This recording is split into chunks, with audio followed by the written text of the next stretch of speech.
So apparently a non-stick frying pan can make your penis smaller, experts warn. Somebody sent me this article on Instagram and it frightened the hell out of me, obviously. I use a non-stick pan occasionally. Do I need to worry about my penis shrinking? Is that what's going on here? What kind of study is this, by the way? Do we need to put any sort of legitimacy into this? Let's get into the article here. This is a little weird. If you use non-stick frying pans to cook your bacon and eggs, you may want to rethink that decision. A scientist, one scientist, really? Just one? A scientist claims people could be putting their future children at risk as chemicals in non-stick frying pans could leave their future sons with smaller penises. Well, there are worse things. They have found chemicals called PFCs, and they're claiming that they can interfere with male hormones and lead to sexual organs being, quote, significantly shorter and thinner. How do they get this information? What study is this? I need more information. This seems fake to me. One scientist? Is this enough for us to change our ways? The effect doesn't just happen in the womb, the scientist says, as it could interfere with teenagers by reducing their testosterone levels. As well as non-stick pans, PFCs can also be found in waterproof clothing and grease-proof food packaging. Scientists from the University of Padua found that young men who grew up in an area polluted with PFCs have penises 12.5% shorter and 6.3% thinner than healthy guys. That's up to half an inch shorter. Really? Who volunteered this information? Who's running around measuring penises in areas that are polluted with PFCs and areas that aren't polluted with PFCs? Who's just running around measuring penises?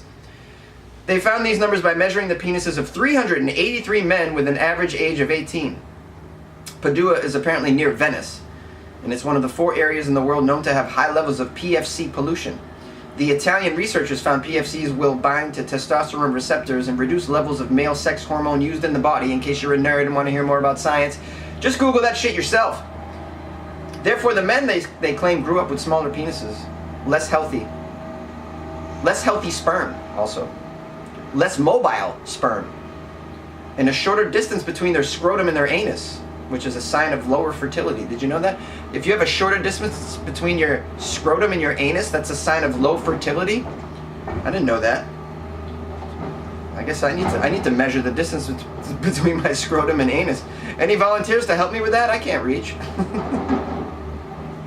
It doesn't matter about my fertility anyways, guys. I can't make babies. I had a vasectomy, so who cares?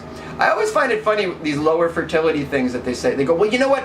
It lowers your sperm count by 200,000. And you're like, well, who cares if I'm blasting 2 million? All it takes is 1.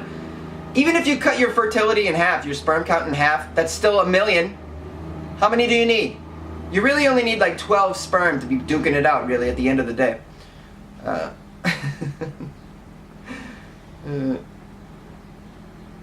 Then the study goes on to say how many men they measured grew up in a polluted area compared to men who grew up away from that area.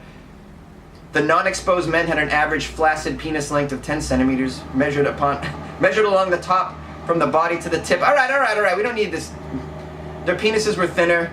The healthy men measured 10.3 centimeters in circumference compared to 9.65 in the polluted areas.